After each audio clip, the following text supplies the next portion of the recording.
성경에 보면은 유대인들은 이 금식을 굉장히 중요시 여겼습니다. 그래서 우리가 구약 성경에 보면은 하나님께서는 하나님의 백성들에게 금식을 하라는 그런 명령도 주셨고, 또 신약 성경에도 보면은 바울이나 또 예수님이 어떤 중요한 일을 앞두고 참 하나님 앞에 금식도 하고 이제 그랬어요. 이제 금식은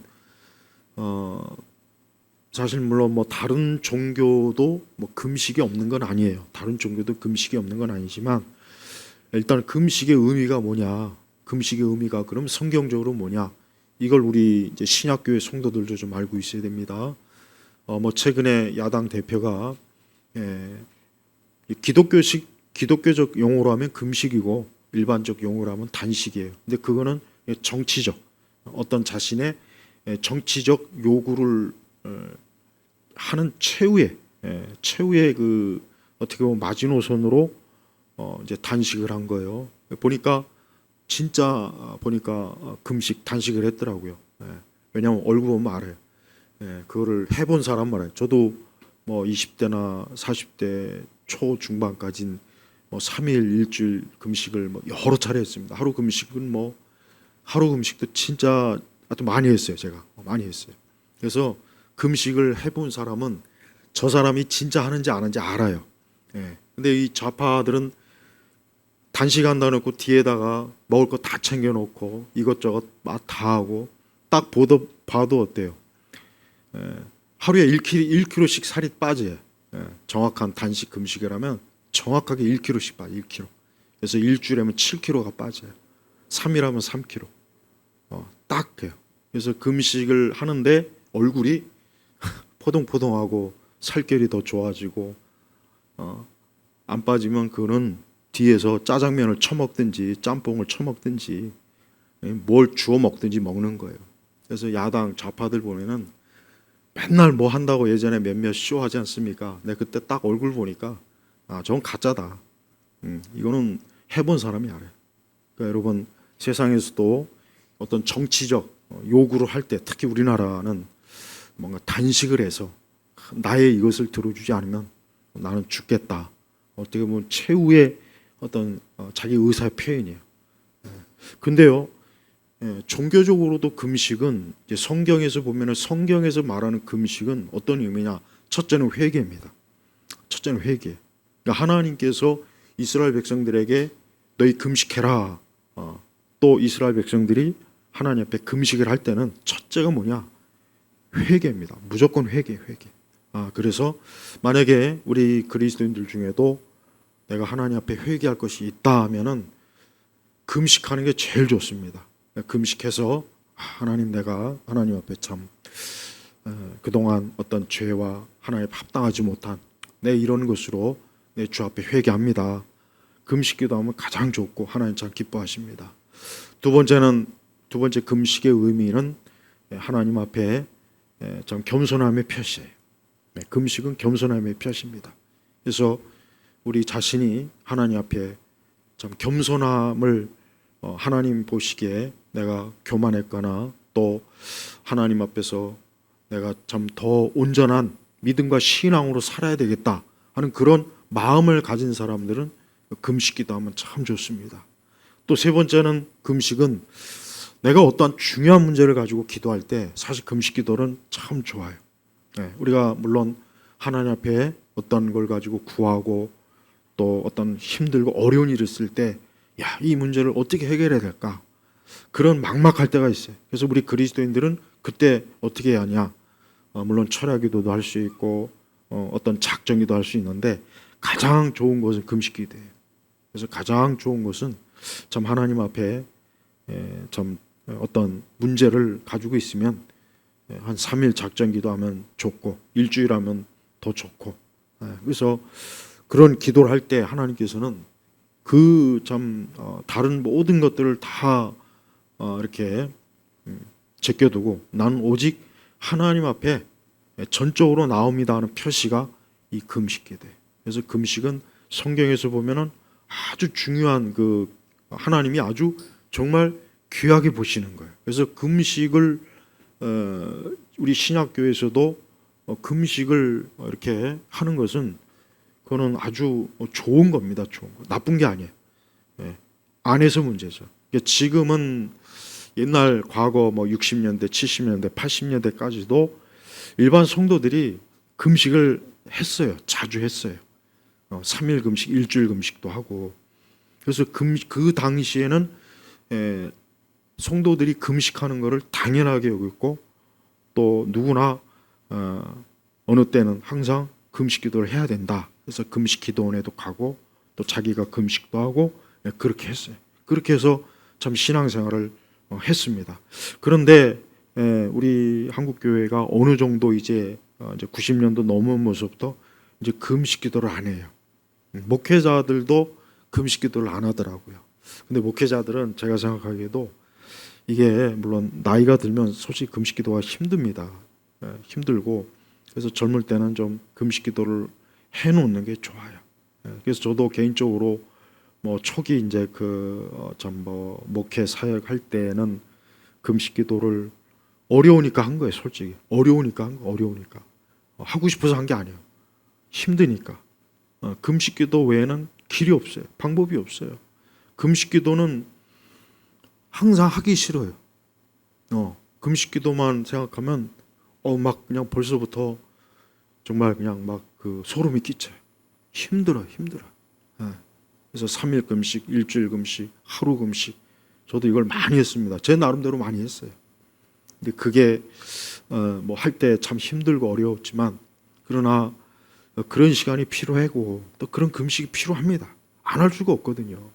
저는 분명히 정상적으로 신앙생활하는 성도라면 분명히 그런 금식을 할 수밖에 없는 어떤 그런 시기가 분명히 있다고 저는 여겨져요. 반드시 그렇습니다. 이건 성경적으로 봐도 맞아요.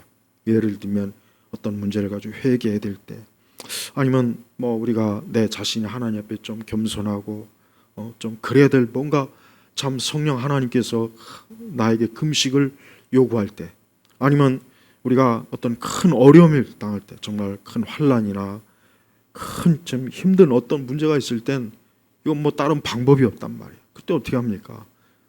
금식기도 해야죠. 그러니까 적어도 성도가 일생을 살면서 금식기도를 분명히 해야 될 시기가 있고, 또 금식기도를 안 할 수밖에 없는 때가 있단 말이에요. 그래서 우리 자신이 금식기도를 중요하게 여겨야 돼요. 만약에 자기가 이제까지 살면서 금식기도를 안 해봤다면 하여튼 한 3일은 좀 해봤으면 좋겠어요. 해봐. 3일. 근데 금식기도가 하루도 힘들고 3일도 힘들어요. 힘들어요. 그러나 한 일주일 넘어가면은 이제 그때는 좀 몸이 좀 편합니다. 가벼워요. 그래서 여러분 일반 사회에서 보면은 살 빼려고 하는 사람들이 단식원 가죠. 단식원 별거 아니에요. 거기서 들어가서 안 먹이는 거예요. 못 먹게 하는 거예요. 단식이라는 건 그거예요. 근데 우리는 그런 의미로 음식을 절제하는 것이 아니고, 내가 정말 살아계신 하나님 앞에, 우리는 어떤 정치적 아니면 무슨 다른 이유 때문에 금식 아닌 것이 아니라 정말 하나님 앞에 내 자신 영적인 문제를 가지고 정말 이 문제는 내가 모든 걸 다 제껴놓고, 이 금식을 한다는 것은 내 일상의 내가 먹고 마시고 하는 이런 일을 다 접고 내가 하나님 앞에 전념을 해야 되겠다. 뭔가 전신전력을 해야 되겠다. 이런 마음이 들 때 이제 금식을 하는 거예요. 그래서 우리가 성경의 예를 보았지만 구약에서도 이스라엘 백성들이 특히 회개할 때 금식 기도를 많이 했어요. 이스라엘 민족이 전체적으로 우리가 하나님 앞에, 우리 민족이 하나님 앞에 죄를 졌다. 하나님의 선민인 우리가 우상 숭배하고 참 하나님 말씀에 불순종하고, 그래서 금식을 했지 않습니까? 또 개인적으로 또 금식, 예를 들면 가장 유명한 사람이 누구예요? 에스더가 하나님 앞에 지금 이 엄청난 우리 유대 민족이 완전히 지금 이제 멸절될 수도 있는 이 상황에서 내가 지금 이 문제를 가지고 왕 앞에 나아가기 전에 하나님 앞에 금식기도 하면서 참 자기가 죽음을 각오하는 또 그런 기도도 했고, 느헤미야 마찬가지고, 모세는 여러분 40일 기도했죠. 금식 그 대단한 거예요. 여러분 40일 금식 기도는 어떻게 보면 인간의 힘으로는 정말 40일 금식은 그건 난 불가능하다고 생각해요. 예수님도 40일 금식 기도했죠. 이 40일이라고 하는 숫자는 고난의 숫자예요. 40일. 그래서 40이라고 하는 숫자는 대체로 이스라엘이 광야에서 40년. 그 40이라고 하는 숫자는 영적으로 고난, 고통이라고 하는 숫자예요. 그러나 그 시기를 지나면 하나님이 어때요? 기쁨을 주시는 거예요. 기쁨. 그래서 우리 성도들도 앞으로라도 혹시라도 어떤 큰 어려움이 있거나 그러면 금식 뭐 하루 하는 것도 괜찮고 정 만약에 힘들면 하루에 뭐 한 끼라도 좀 해보시고 제일 좋은 건 3일 가장. 근데 3일이 참 힘들어요. 내가 볼 때는 금식은 3일이 제일 힘든 것 같아요. 벌써 이틀째 되면 그냥 모든 게 다 여러분 사람이 먹는 게 이게 얼마나 이게 참 중요한지는 금식을 해보면 압니다. 그래서 저는 우리 성도들도 금식이라고 하는 걸 나도 한번 내가 신앙생활하면서 금식도 한번 못하면 이거 내가 하나님 앞에 과연 내가 합당하게 신앙생활 한 건가? 그런 생각을 좀 해봐야 돼요.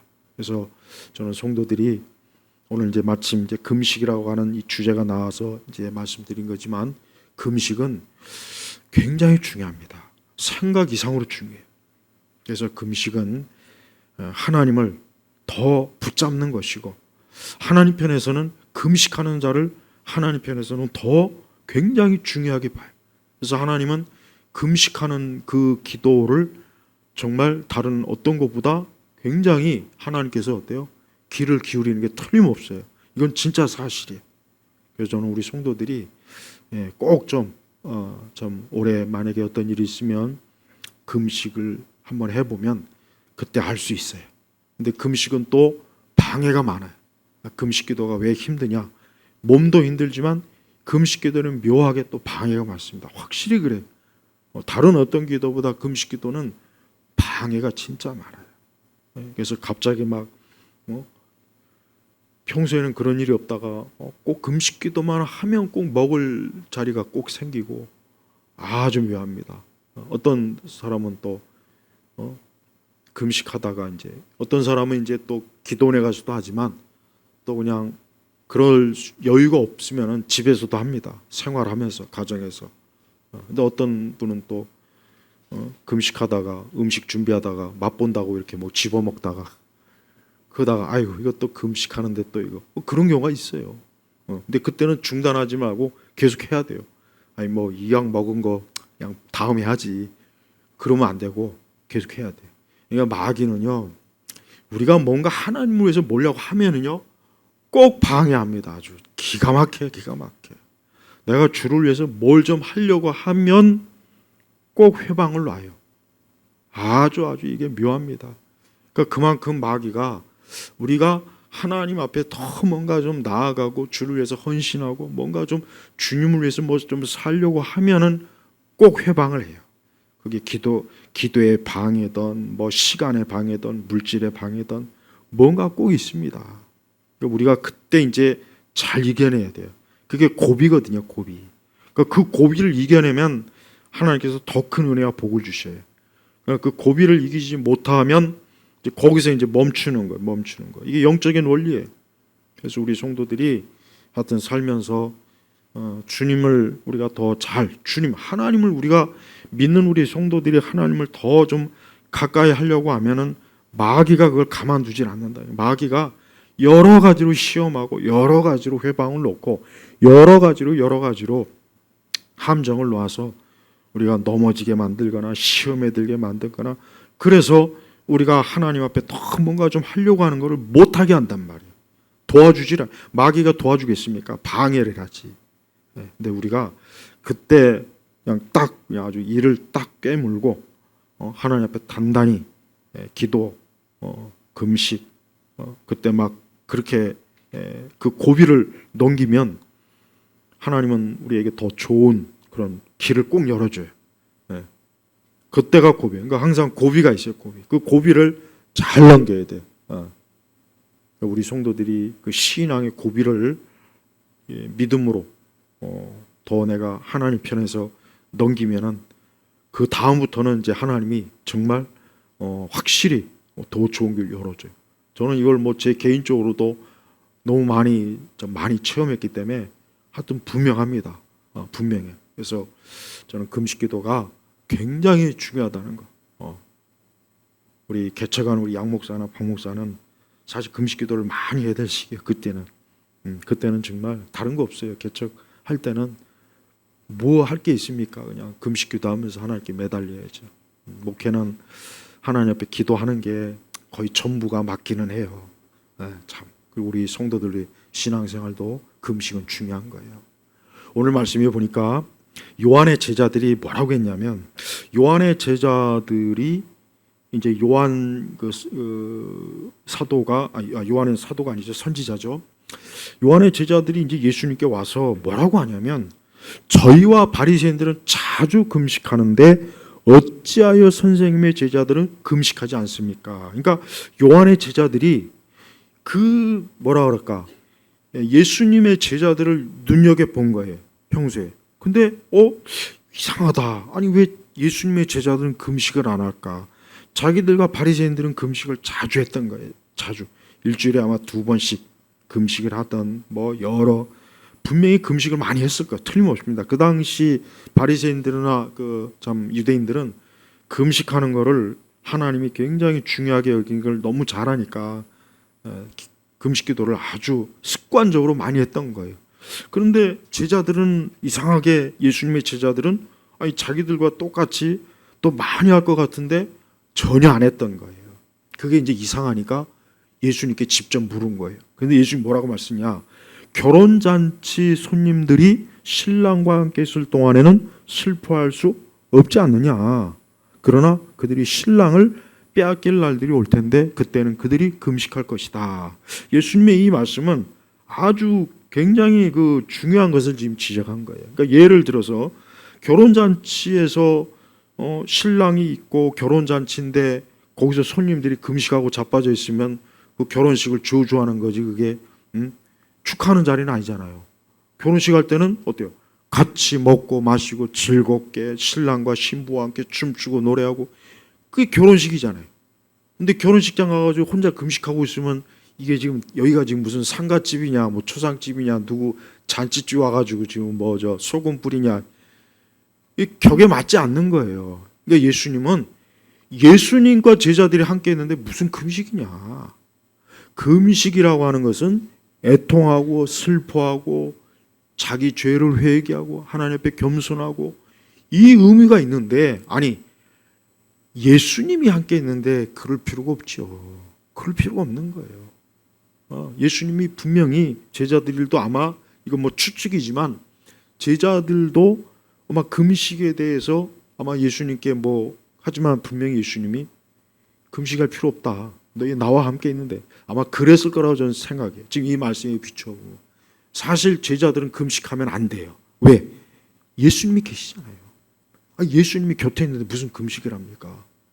예수님이 곁에 있으니 그분과 함께 먹고 마시고 그분의 말씀을 참 배우고 가르침을 배우고 그분의 선하심을 따라 함께 생활하고, 무슨 금식이 필요해요? 금식할 필요가 없죠. 그러나 여기 보니까 뭐예요? 그들이 신랑을 빼앗길 날이 올 텐데, 이 날이 언제입니까? 예수님께서 십자가에서 죽으시는 날이에요. 예수님께서 십자가에서 죽으시고 예수님께서 고난을 당하시고 이제는 그때는 이제 제자들이 금식할 수 있다. 그때는 제자들이 금식할 수 있다. 사실 이걸 얘기하는 겁니다. 그래서 요한의 제자들은 예수님이 어떠한 분인지 아직도 충분히 잘 몰랐던 거예요. 요한의 제자들은 요한이 이제 죽음을 당하고 순교를 당하고 난 이후에 이제 요한의 제자들도 아마 많은 제자들이 예수님께 오긴 왔어요. 근데 이 요한의 제자들은 예수님이 메시아라는 이것을 좀 더 확실하게, 좀 더 명확하게 이것을 깨달았어야 되는데 여기 이 요한의 제자들은 아직 그 정도까지는 몰랐던 거예요. 그래서 요한의 제자들이 궁금해했던 그 이유는 뭐냐? 예수님과 함께 있는 상태에서는 금식할 필요가 없다. 금식할 필요가 없는 거예요. 그분이 나와 함께하고 그분이 나와 동행하는데 왜 우리가 금식이라고 하는 것은 슬퍼하며 애통하며 하나님 앞에 자기 죄를 회개하고 그분 앞에서 겸비하게 나아가는 거예요. 근데 예수님이 여기 계시단 말이에요. 그래서 우리는 그분 앞에 지금 함께하면서 그분과 동행하는 상황에서는 굳이 어때요? 금식할 필요가 없다는 거죠. 그리고 오히려 예수님과 함께 있을 때는 오히려 제자들은 어때요? 기뻐하는 거예요. 즐거움입니다. 오히려 예수님과 함께하는 자리는 기쁨과 즐거움이고 그 자리는 축제 자리예요. 축제. 그래서 제자들은 예수님과 함께 어때요? 먹고 마시고 그분과 함께 동행하며 조금 더 뭐 제자들이 금식 그 당시 그 유대인들 바리새인들처럼 막 예수님 옆에서 금식한다고 막 인상을 쓰고 애통하고 그럴 필요가 없었던 거예요. 왜? 이미 예수님께서 저들과 함께 하심으로 저들은 주님과 동행하는 기쁨을 누리고 있었던 거예요. 우리가 이 다음에 천국 가면은 그때는 우리 뭐 그때 그 자리에서 금식할 필요가 뭐가 있겠습니까? 우리가 천국에서 예수님과 함께 있는데 무슨 금식이 필요하고 철학은 뭔 필요가 있어요? 그분과 바로 직접 얼굴을 마주대하고 있어요. 그래서 우리가 그때를 생각하면 지금 제자들이 예수님과 함께하는 이때가 그와 동일하구나 같은 상황이구나 하고 그러면 잘 이해가 될 거예요. 그러면서 16절에 아무도 새 천 조각을 헌 옷에다 대고 깁지 않는다. 대고 기운 것이 그것을 잡아당겨 그 찢어짐이 더 심하게 되기 때문이다. 그러면서 또 새 포도주, 이거 유명한 말씀이죠. 새 포도주는 새 가죽 부대에 넣어야 둘 다 보존된다. 그러니까 사실은 요한의 제자들은 금식을 이제 예수님께서 오셔서 이제 예수님이 오셔서 예수님과 함께하는 새 시대라고 하는 것을 제자들이 아직 잘 몰랐던 거예요. 그러니까 예수님은 이제 새 시대, 구약이 아닌 이제 예수님이 오심으로 말미암아 이 교회 시대, 새 시대가 이제 돌아온 거예요. 그러니까 이제 예수님의 제자들은 이제 예수님과 함께하고 그분이 하나님 나라를 우리에게 보여주시고 그분이 하나님 나라를 이끌어 주심으로 이제 제자들은 어때요? 구약시대 성도들보다 훨씬 더 뭡니까? 더 하나님의 많은 은혜와 구원을 풍성하게 누리는 그런 참 큰 은총을 이 제자들이 지금 누리는 겁니다. 그래서 여기서 헌옷, 그 다음에 헌 가죽 부대는 뭐냐? 메시아가 오시기 이전의 때를 얘기하는 거예요. 메시아가 오시기 이전, 그 이전을 얘기하는 거예요. 그래서 헌옷과 헌 가죽 부대라고 하는 것은 구약시대, 구약의 그 그리스도께서 아직 이 땅에 오시기 전에 그 상황, 그래서 아직도 모형으로 예수님에 대해서 모형으로 구원에 대해서 그림자로 그런 희미한 그거를 얘기하는 것입니다. 근데 예수님이 이제 오셨는데 이제 더 이상 구약의 의식과 그림자들이 어떻게 필요합니까? 필요하지 않잖아요. 더 이상 이제 필요하지 않는 거예요. 그래서 더 이상 이제는 메시아가 이제는 약속된 메시아가 이제 왔다. 이제 왔단 말이에요. 예수님이 오셨으니까 이제 예수님과 함께하는 하나님을 경외하는 하나님의 자녀로 백성으로 살아갈 새 시대에 이제 적응해야 된다. 이제 그때가 왔다. 그걸 얘기하는 거예요. 요한의 제자들이나 바리새인들은 특히 바리새인들은 자기들이 금식하는 것 자체를 자기 의로 여겼어요. 그러니까 이들이 금식하는 이유는 뭐냐? 자기 의를 쌓기 위한 거예요. 내가 이만큼 금식을 많이 한다. 내가 이만큼 금식을 해서 하나님 앞에 참 내가 열심히 있다. 그러니까 바리새인들, 요한의 제자들도 역시 마찬가지였어요. 그러니까 저들은 여전히 어때요? 금식에 대해서 자기 자신이 하나님 앞에 어떤 신앙과 종교적 열심을 드러내는 것으로 그렇게 보여지는 거예요. 그러니까 저들의 금식은 사실은 바람직하지는 않아요. 그러니까 우리가 하나님 앞에 금식할 때는 아까도 얘기했지만 사실 금식한다고 뭐 표시하거나 드러내거나 뭐 그럴 필요는 없어요. 그러면 안 돼요. 사실 그건 안 돼요. 오히려 우리는 하나님 앞에 금식하는 것은 하나님과 우리 사이에 나와 하나님 사이란 말이에요. 내가 하나님 앞에 뭐 이걸 한다 저걸 한다 뭐 자랑을 하거나 광고를 하거나 선전을 해가면서 내가 이만큼 하나님을 섬긴다. 이게 사실 바리새인들의 금식이 그 목적이 그거였고 요한의 제자들도 어느 정도 그런데 물들었던 거예요. 그러니까 아직은 뭡니까? 여전히 뭐예요? 저들의 금식은 하나님 앞에 온전한 금식이 아니었던 거예요. 하지만 신약 성경에 보면은 바울이나 또 사도들이 금식하는 내용이 나와요. 그들이 금식하는 이유는 다른 이유가 아니에요. 저들은 어때요? 더 하나님을 전적으로 섬기기 위해서 필요한 금식이었어요. 그거의 목적이었지 어떤 금식의 종교적인 그걸 막 드러내고 자랑하고 사람들이 그걸 보면서 나를 막 위대하게 떠받겨주고 그런 내용은 전혀 없어요. 사도들이나 그게 바울 사도를 봐도 그렇지만 그런 게 전혀 없습니다. 오히려 선교를 위해서 또 오히려 교회가 어려움 당할 때 그럴 때 이제 저들이 하나님 앞에 금식하면서 하나님의 그리고 밤모섬의 그 사도 요한도 마찬가지고 다 보십시오. 그러니까 그들의 금식은 사실은 뭐예요? 하나님을 더 온전히 섬기고 자기 자신이 하나님을 더 지극정성으로 순전하게 하나님을 드러내기 위한 그런 목적이었지 금식하는 것 자체가 그 자체로는 금식의 목적이 전혀 아니었던 것입니다.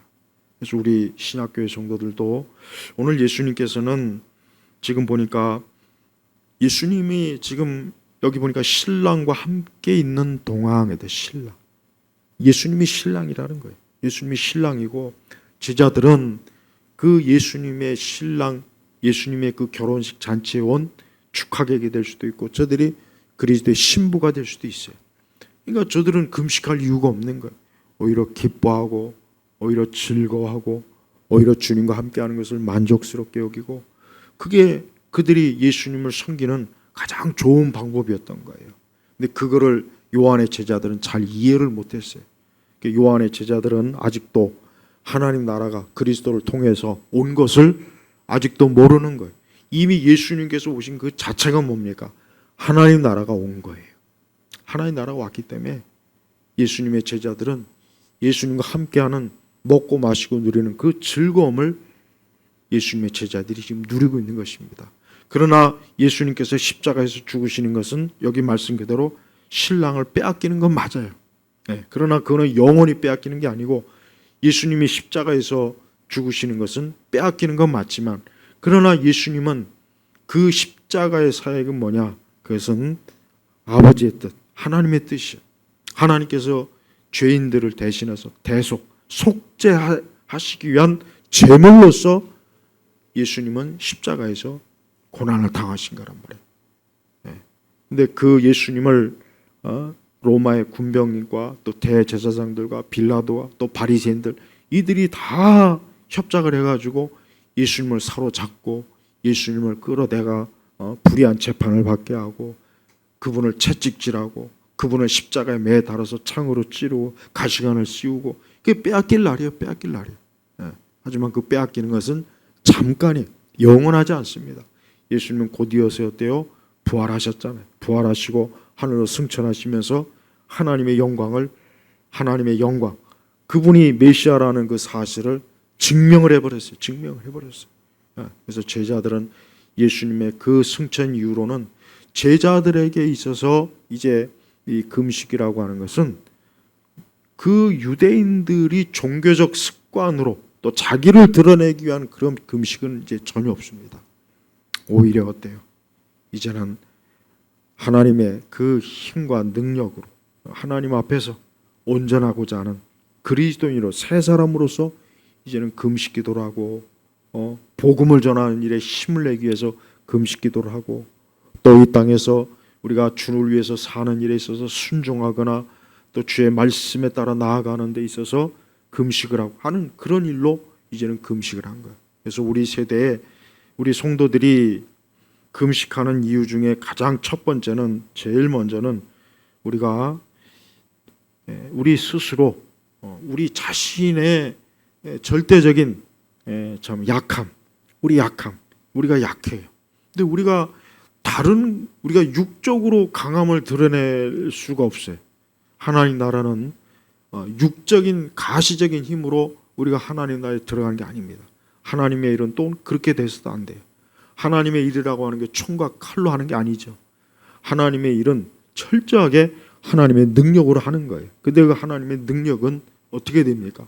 우리가 하나님 앞에 기도하고 하나님을 절대적으로 전적으로 하나님을 붙잡을 때 거기서 하나님의 능력이 있는 것이에요. 그래서 제자들이 신약 성경 이후에 보니까 저들이 금식은 다 그 목적으로 했어요. 당시에 이제 복음을 전하고 당시에 그 주변에 온통 뭐 이방 종교, 이교도들, 우상이 가득한 그때 제자들이 생각할 때는 이건 우리의 힘으로 복음 전하는 건 불가능하다. 그러니까 하나님 앞에 막 전심전력으로 기도하고 금식도 하고 막 그러지 않습니까? 그래서 오히려 사도들의 금식이 구약시대 금식보다 어떻게 보면 훨씬 더 뛰어난 거예요. 대단한 거예요. 그래서 우리 신약교회 성도들도 여러분, 교회는 확실히 어떤 때라도 어느 상황이라도 교회는 영적인 힘이 가장 큰 거예요. 교회는 돈의 힘이 아닙니다. 교회는 가시적인 외적인 것으로 교회가 힘을 쓰기 시작하는 그 순간부터 교회는 타락하는 거예요. 그래서 여러분 저 로마 교회 보십시오. 로마 교회가 처음부터 저러진 않았어요. 로마 교회가 언제부터 저 모양 조건이 됐냐? 권력이 주어지고 권세가 주어지고 세상의 부와 영광이 교회로 들어오니까 그때부터 이제 우리가 알고 있는 저 로마 카톨릭, 저 이방 종교, 사단의 종교, 적그리스도의 종교가 그때부터 된 거예요. 그러니까 지금도 마찬가지지 않습니까? 지금도 똑같아요. 개신교라고 다를 거 있지 없어요. 개신교도 가진 게 많으면 그것으로 하나님을 드러내려고 해요. 근데 문제는 그런 식으로 하나님을 드러내는 그 순간부터 이제 교회는 어때요? 배도하고 배교로 가고 요한계시록 나오는 것처럼 우리는 부유하다, 우리는 넉넉하다, 우리는 부족함이 없다. 그때부터는 그렇게 되는 것입니다. 그래서 교회는 어떻게 보면은 교회는 어떤 세상에서 우리가 드러낼 것이 없을 때 그때가 어떻게 보면 교회가 가장 하나님을 절대적으로 붙잡을 수 있는 어떻게 보면 좋은 기회가 되긴 해요. 우리가 어찌할 수 없을 때, 어떻게 할 수 없을 때. 우리 개인도 마찬가지. 우리 개인도 여러분 우리 개인도 똑같습니다. 사람이라고 하는 게 내가 가진 게 있고 힘이 있으면 하나님 의지 못해요. 하나님 의지 안 해요. 본성이 그렇게 할 수가 없다고요. 그러나 우리가 그런 게 없을 때는 어떻게 해요? 하나님을 의지할 수밖에 없어요. 하나님을 붙잡을 수가 없어요. 아까도 얘기했잖아요, 여러분. 금식을 하고 싶어 하는 사람 내가 볼 때는 없어요. 그럼 못합니다. 그건 더 못해요.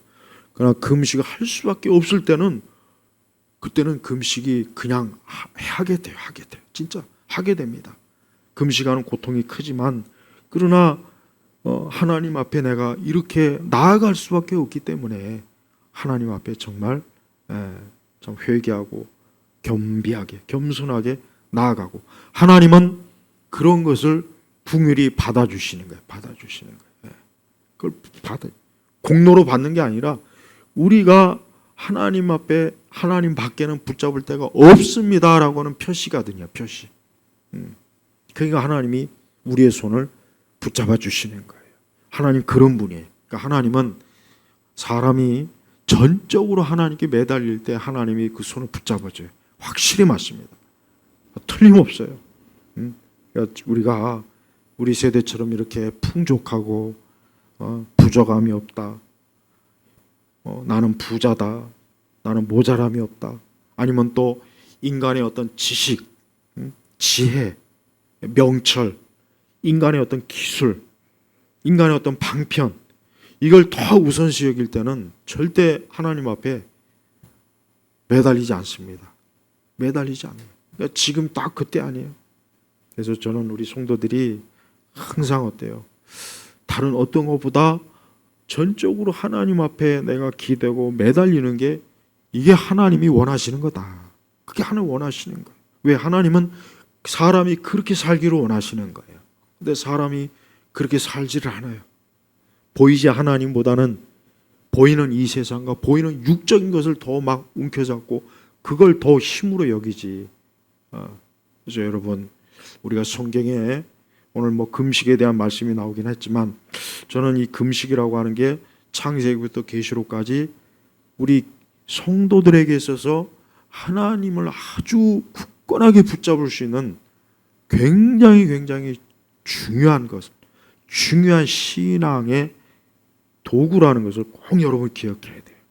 그래서 여러분들도 앞으로 살아가면서 꼭 이런 하나님 앞에 내가 금식으로 주 앞에 나올 때, 그때 우리는 주님과 함께 기쁨을 누리고 주님의 함께 하심을 알게 되고, 그 기회를 통해서 오히려 더 내 신앙이 다져지고 굳세어지고 기도에 힘이 생기고 하나님의 그 역사하심을 아주 명확하게 볼 수가 있어요. 지금도 똑같아요. 이거는 변치 않는 거예요. 100년 전이나 1000년 전이나 이 성경의 시대나 지금이나 하나님은 살아계셔서 여전히 하나님을 향하여 아주 모든 걸 다 포기하고 주님 앞에 나오는 사람을 꼭 붙잡아 줍니다. 저는 이거를 꼭 체험을 해야 돼요. 이걸 체험하면은 그때부터는 더 믿음이 많이 자라고 더 기도에 힘도 생기고 더 우리가 하나님 앞에 순종할 수 있는 그 순종도 더 힘차게 할 수가 있어요. 우리 예수님께서 이런 본을 보여줬고, 구약 신약의 그 신앙의 그 참 선진들이 그 신앙의 그런 모습을 그대로 우리에게 참 보여준 것처럼 우리 역시 그와 같은 길로 꼭 가시길 주의 이름으로 축복합니다. 하나님 아버지 감사합니다. 주여, 아무리 어떤 시대가 되어도 지금과 같은 이런 시대라도 살아계신 하나님께 전적으로 나아오는 자를 하나님 기뻐하시고, 또 예수님과 함께하는 그 기쁨과 또 자유와 그 은혜를 누리는 것을 하나님이 참 우리에게 주셨습니다. 아버지 하나님, 우리 예일교회 온 성도들이 항상 하나님에 대한 전적인 믿음과 헌신과 또 하나님을 향한 인생의 길을 갈 수 있도록 참으로 저들의 길을 이끌어 주시고, 우리 온 성도들이 하나님 앞에 기도하는 사람으로 세워 주시옵소서. 간절히 기도하며 우리 주 예수 그리스도의 이름으로 기도 올렸습니다. 아멘.